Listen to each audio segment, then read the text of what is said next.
know Elise Thatcher from CDOT is also here, and we can both stay on and answer maybe any other operational questions or questions you have about what's happening in the canyon. So again, thank you for being here with us today. With that, I'm going to move it over to Mike Goolsby, Regional Transportation Director, to kick us off. Mike. Thank you, Tracy. Good afternoon, all. Basically, I'm going to start with where we're at from an operational perspective in Glenwood Canyon. Currently, we have both directions closed. During the last 24 hours, as you all know, we got an exorbitant amount of rain. We had three of the drainages impacted in Glenwood Canyon, one of them being the Cinnamon Creek drainage, which flows over and around the top of our Hanging Lake Tunnel complex. That was a fairly sizable flow. It impacted the railroad tracks, and in addition to impacted an area above our Hanging Lake Tunnel complex. So that's one of the areas that we are concentrating on. Second part is out around the 129.4 area of the interstate, both eastbound and westbound. Currently, we're working on that area.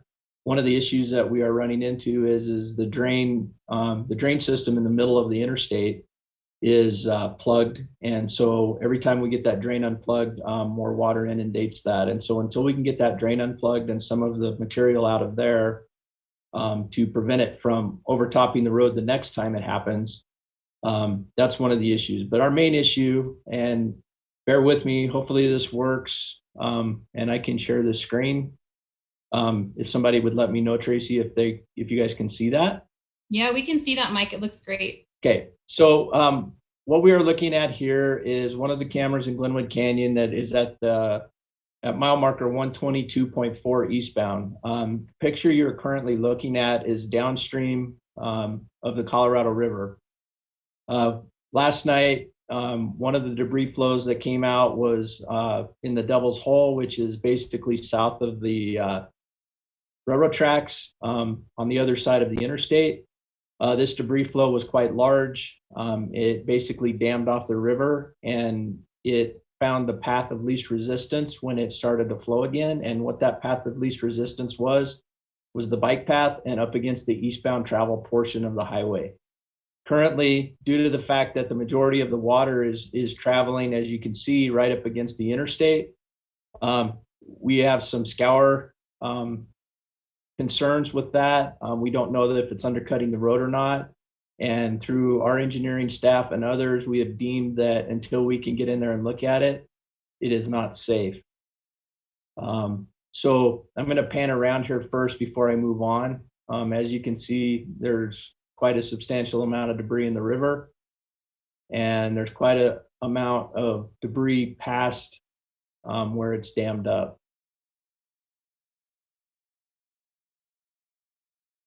So with that being said, I'm going to unshare my screen at this time, and then I'm going to get into a little bit more. So with that being said, couple of things that we are currently doing is we have a long reach excavator. It's got a larger arm on it, and we are bringing that in to work on setting some diversionary bags in there to get the water away from the interstate itself, and to hopefully cut somewhat of a pilot channel through the river, or at least through a portion of that debris field, so that it'll start eroding itself in the proper channel so that we can get the water away from the interstate. Once that is done and we can actually inspect what damage has been done to the edge of the interstate and everyone feels safe with that, then we will start looking at opening eastbound. Once everything occurs eastbound and we feel safe, we will open eastbound, and I don't know that there's a time frame around that. It will depend on how much damage has been done underneath that wall. Westbound, hopefully that is a little better news at some point today, but until we get that drain cleared and we can get the mud and the remaining water off of the road westbound will remain closed as well. Tracy, I think I'm going to leave it at that so that Justin can go, and then leave a little bit of time at the end for some more specific questions.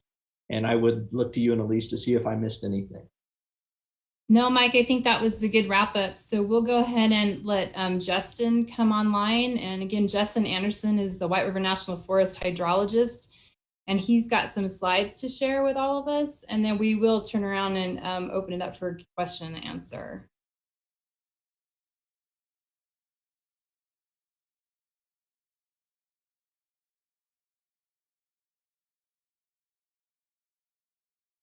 Tracy, can you hear me?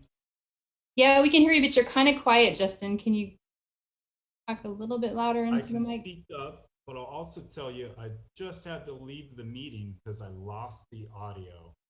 Okay. So I just joined, and had you just asked me to show slides? Yeah, if you can go ahead. Mike just finished his update, so if you could go ahead and you want to share your screen, and you might just have to talk a little bit louder because you sound a little bit quiet.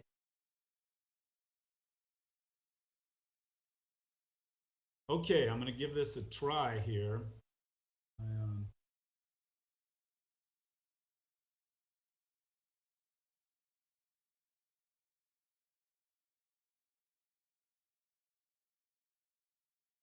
Stand by.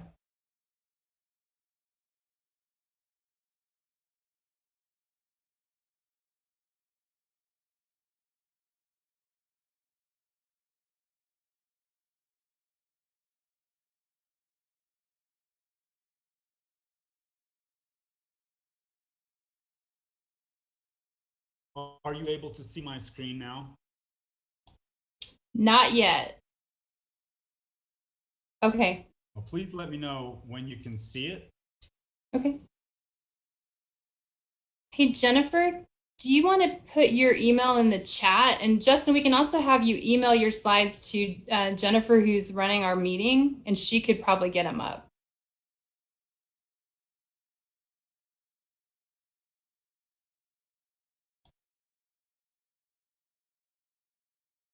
Okay, that sounds reasonable.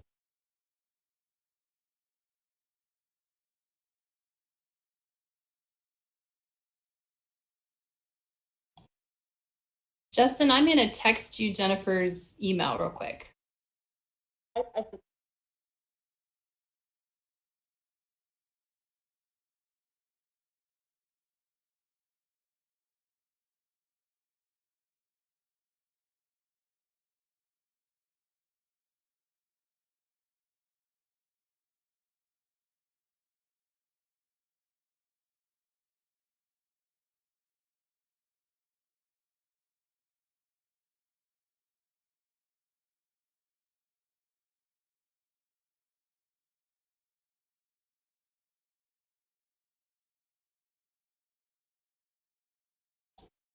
All right, folks, just bear with us for a minute. We're going to work through some of the technical difficulties. Justin, I just texted you Jennifer's email address. So if you want to try to shoot your slides to her real quickly, that would be great.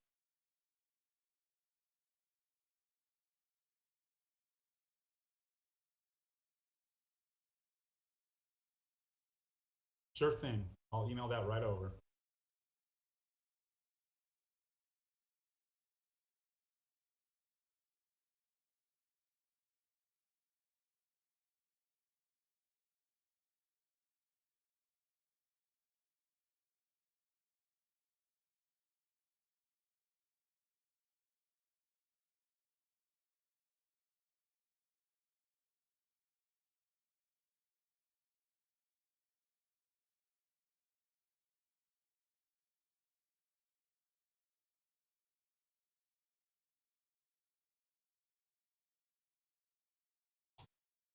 So media partners, while we're working on that piece, we also, Elise Thatcher and I have been working to put some updated images into the media kit link that we had from yesterday.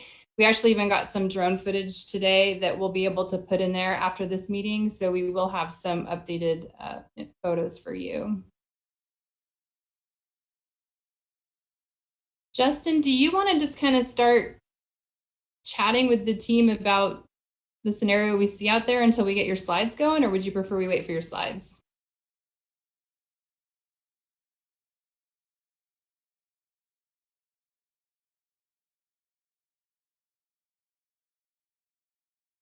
Well, sure thing.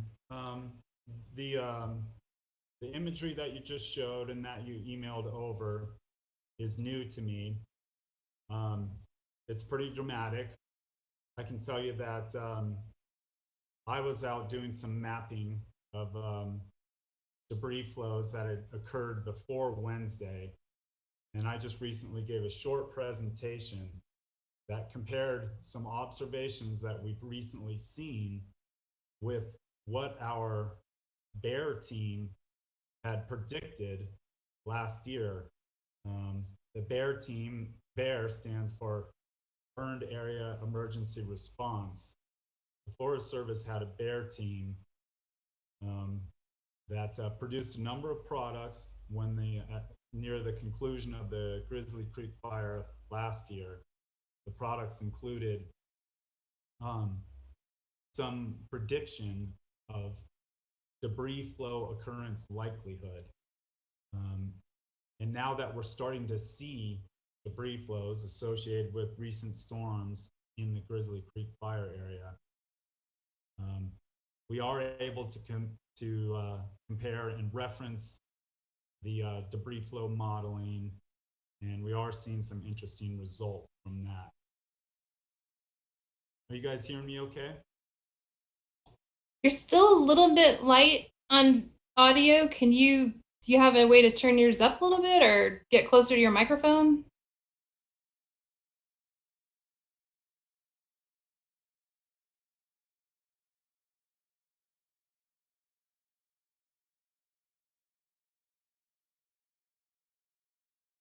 Unfortunately, I'm not hearing any responses. Oh, Justin, can you hear me? So I can't tell if you guys are able to hear me.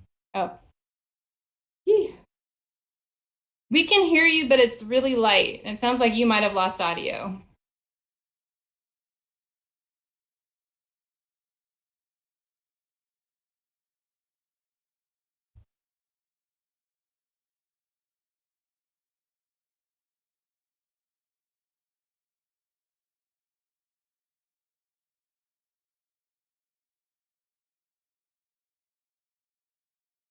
Hi, Justin. This is Jennifer. I'm not sure if you can hear, but you may need to exit and come back in. And I haven't received those slides yet. Thanks.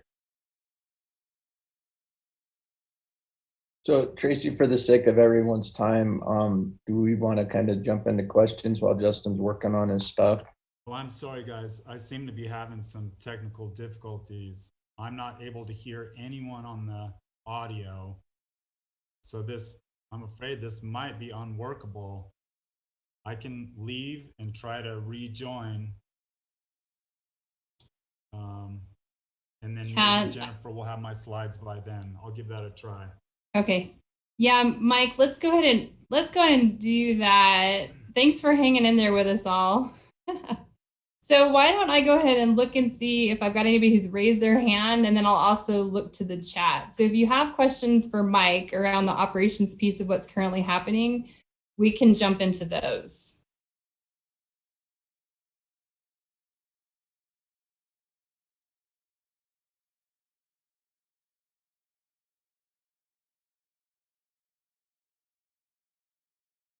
Can any of our media partners hear?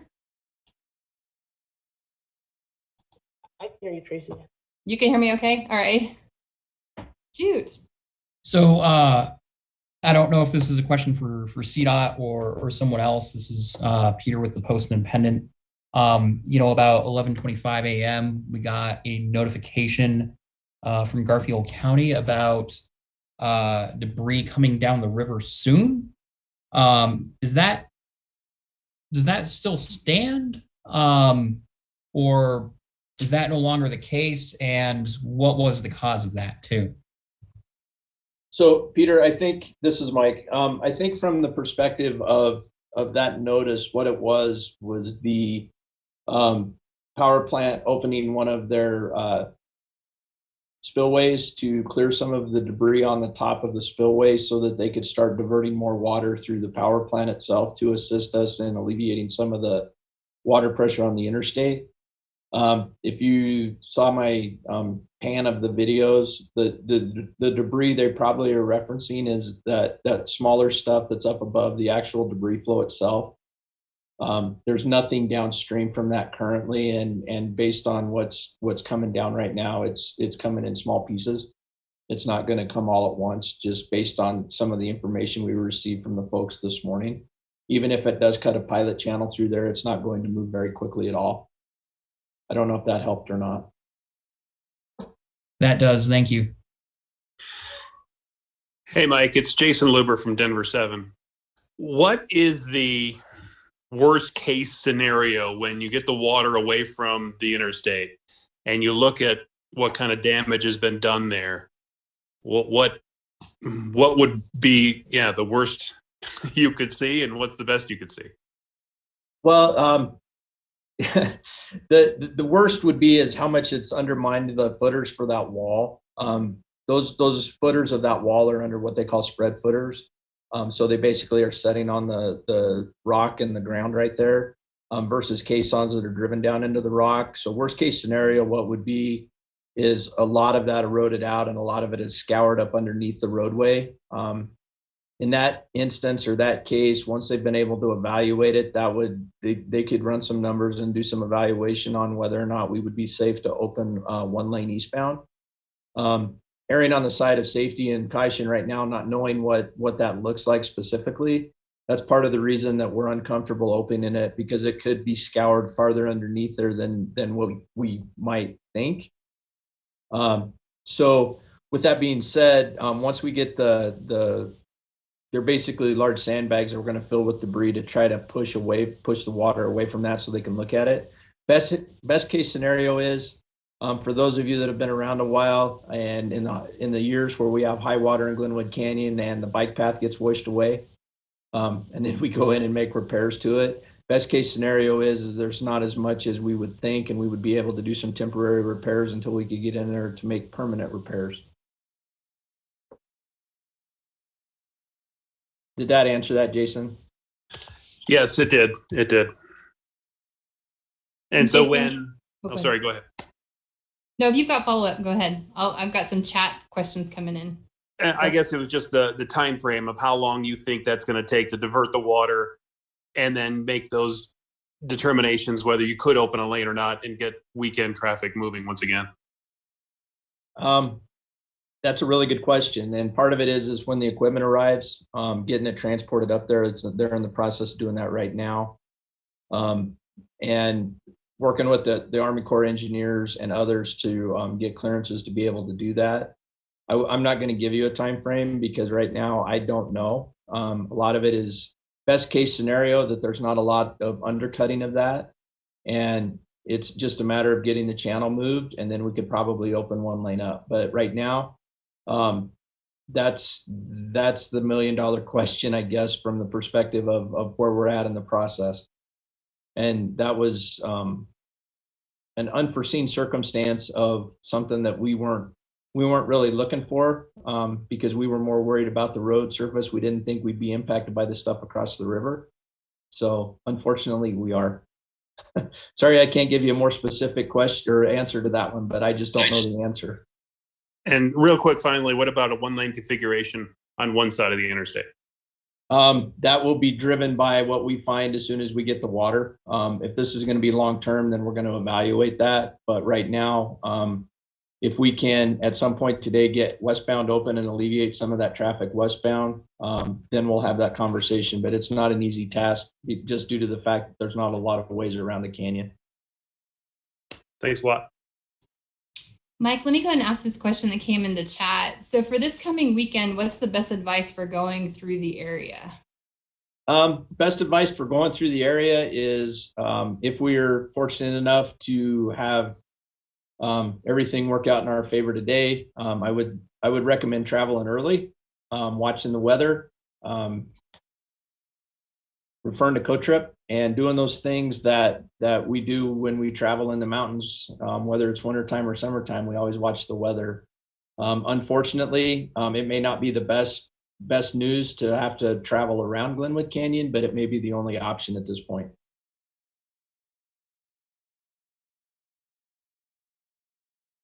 Great, thanks, Mike. I have a question from one of our reporters up near Steamboat. talking about how the traffic is pretty terrible on the alternate route. Is there anything that we can do to help?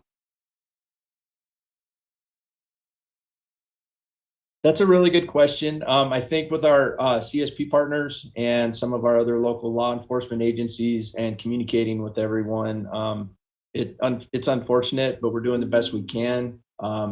There have been numerous suggestions by stakeholders as far as additional signage, additional VMS boards, some of those things. Unfortunately, right now, we're not the only one experiencing this statewide. Up in Region 4, as you probably all know, the Detour Canyon and State Highway 14, specifically in our Region 3, Highway 125, and we had some mudslides down on Highway 149 last night. So we're stretched pretty thin with additional resources for traffic control and other things, but we're bringing resources in from around the state. And again, we're hoping that folks are understanding, and we're doing the best we can with the alternate routes, but unfortunately there's not a lot of them to get from one side to the other. Morgan, Neely, if you're on, do you want to just go and ask your question, unmute and ask your question? KDNK. Hi, yeah, this is Morgan Neely with KDNK. Good afternoon, everyone. I wanted to ask if anyone can give some insight into if the understanding of the long-term viability of this stretch of interstate is changing, given the burn scar, the increasing frequency of these kind of flash flooding and scouring events. And I know that we're looking at sort of the acute situation right now, but I wonder if someone could speak to the longer term implications. Thanks. That's a really good question, and we probably could have an hour-long conversation, if not longer, on that one. But I think one of the things that we look at, and we're really starting to look at from a CDOT perspective, is resiliency in our system. And resiliency is one of those things, whether it's alternate routes, it's making improvements to those alternate routes. It's looking at mitigation, things that we can do in stretches of road that are subject to these things, whether it's rockfall, avalanche, or other things. Unfortunately, right now, as the weather lessens and some of those things, and the vegetation and stuff will start growing back, that's one of those things that will dissipate to some degree with Glenwood Canyon. But unfortunately, right now, the one thing that we've needed on the western slope is water and rain, and we haven't had a monsoon season in a couple of years, and we're getting one this year. And so it's definitely a federal level discussion, and it's also a state level discussion about resiliency in our networks.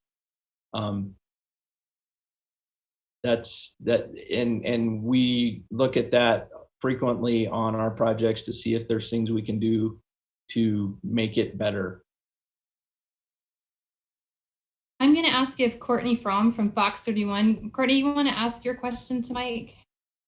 Yeah, I guess kind of off of the road and alternate routes, a question that was asked earlier, the type of damage that will happen to these roads with semi-traffic coming through them, are they able to handle that? Are you guys expecting long-term damage just from an extreme amount of extra heavy traffic? Courtney, that specifically back to the resiliency question, or the resiliency answer. It's one of those things that we've really tried really hard to look at these alternate routes and try to work on them.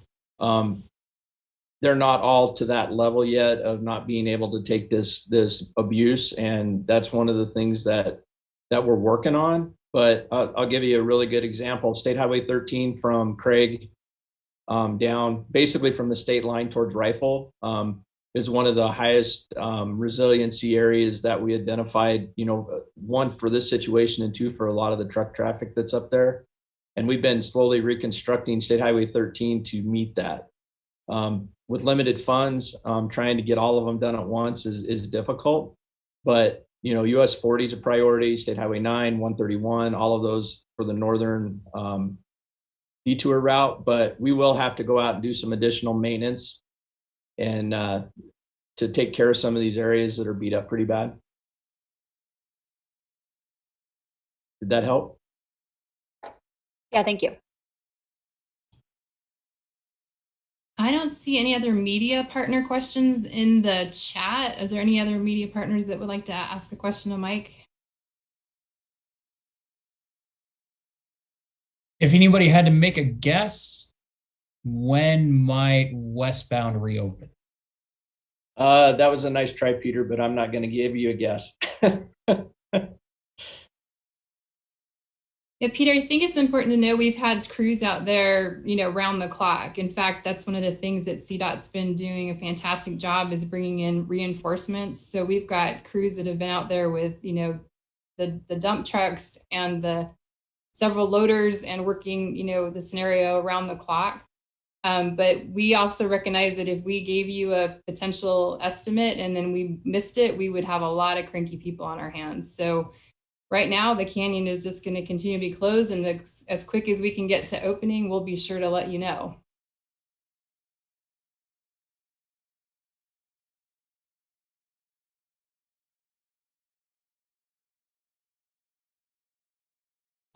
I guess Any one other- final question from me and Glenwood. Any concern about, just this current situation being compounded by forecast rains tonight and tomorrow as well? Mike, you want to grab that or you want me to take it? You can take a swing at it, Tracy. It all depends on where they set up. Where the weather, if it sets up over one of these drainages, and depending on what impacts are around it. We're working very closely with the National Weather Service office out of Grand Junction. They're supported by the other two National Weather Service offices. We have our own staff meteorologists that are working with us as well. And erring on the side of safety is paramount to this because, one, I don't want to get anybody caught in there that's a traveling public person, and I don't want to get any of my folks caught in there either. So it could add insult to injury, but the flip side of it is not knowing with some of these drainages that have run, if more is going to come down or less in the same type of event. That one's kind of a swag, Peter, more than anything, I guess. We're hoping that this pattern kind of eases up a little bit. One, to let us get ahead and get some of these drains cleaned out to the point that they can take a very substantial storm. The other side of it is, if we do get impacted tonight, we're set up very well to respond to it, unfortunately. Thanks, Mike. Before we cut you loose, something we would love to just spread the message further on is, again, to keep going to those agency channels for the updated information. We're working closely with our local public information officers in both Eagle and Garfield, Pitkin County, because we know the auxiliary roads are also impacted.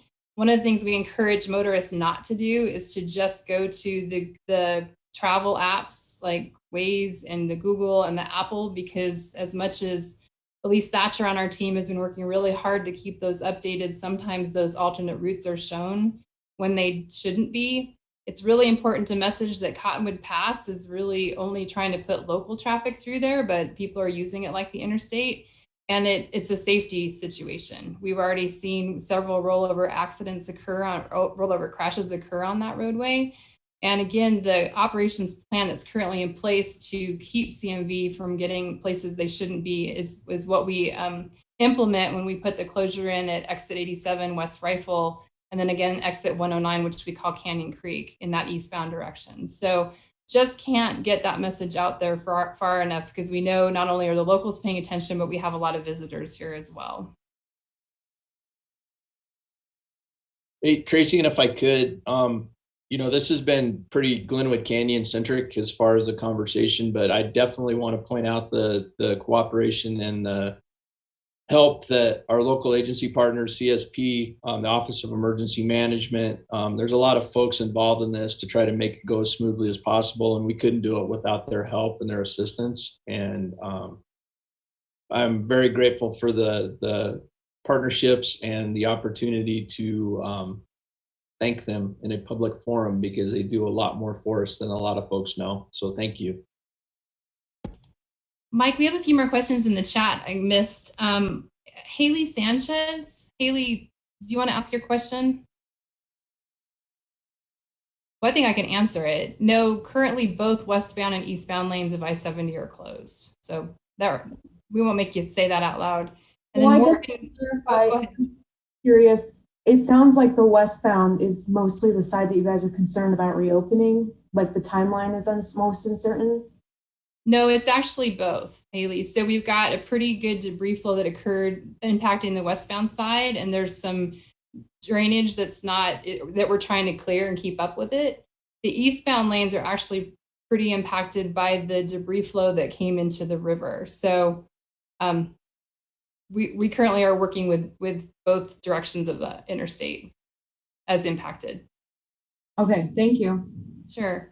Morgan, you had another question. Go ahead.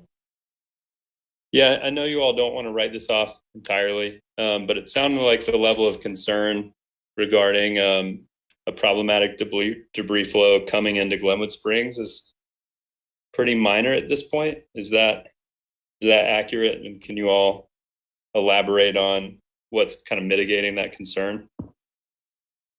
So Morgan, I don't know that I'm trying to minimize it, but from the information that we received this morning, the makeup of that debris flow itself, the actual rocks and dirt, because of the compression and how it's compacted in the river, the general consensus is that the majority of that material would erode slowly.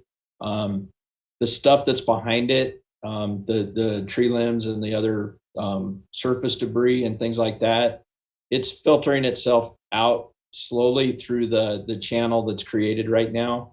I can't tell you that it'll all be gone by the time we get a channel cut, but I don't foresee, unless we get another large debris flow or any substance that has a lot of trees and brush and other things in it that make it to the river. And that's based on the information we received this morning.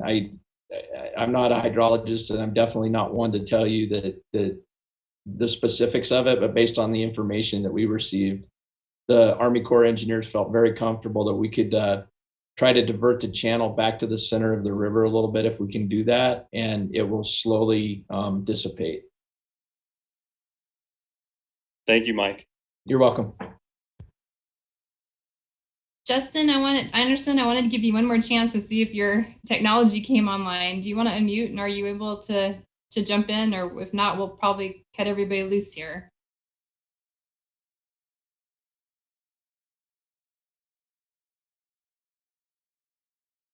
Oh, Greg, I've got a hand raised.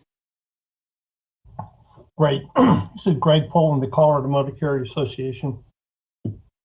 First, I want to thank CDOT. I mean, you guys have been doing some extraordinary efforts, and also, the patience of all the folks as we've had trucks have to be diverted to different areas. We are going to look at doing an advisory or actually having any of the interstate traffic that is going through the state that doesn't have a pickup or delivery to avoid I-70 altogether until this sort of stabilizes a bit. And we think that's in the best interest of everyone. But I would ask, what is the status on US 50? And because that is the other alternate that's toward the south. And I know there's a construction project. And I think there had been some discussion, Tracy, of like, if there's any closure for any period of time on I-70, that project would be stopped and 50 would be open. What's the status on that? Is it open now, or how's that being handled, I guess? So Tracy, I can take that if you want. That'd be great. Greg, so Highway 50 opened at noon today. It will be open again. It will be open all the way until Monday morning, barring whatever happens in Glenwood Canyon. Unfortunately, this week they were doing some blasting work, and they had some holes loaded when this happened.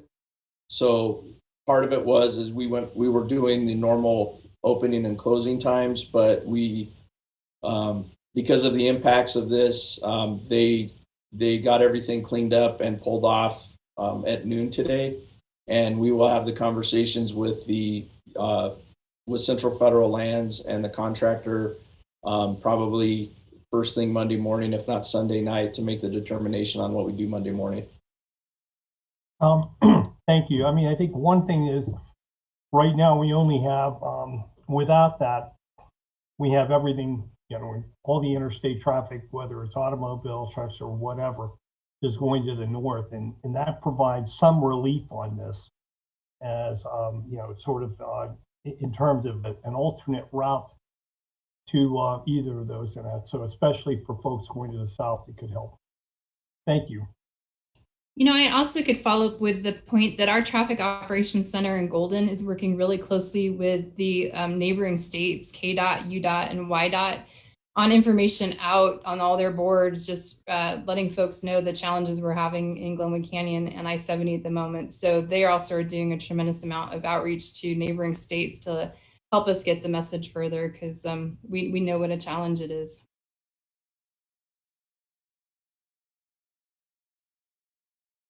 All right. Well, I will stick around if there's any other questions and let Mike and the team kind of get back to the busy days that they have been working kind of around the clock. We thank you again. If we see a need over the weekend, we will put up another media briefing call. And again, we apologize we couldn't get Justin Anderson here because that would have been a really good piece to color this conversation, but we'll keep trying if we do another media briefing. So thanks again and have a great weekend. Thanks, everybody.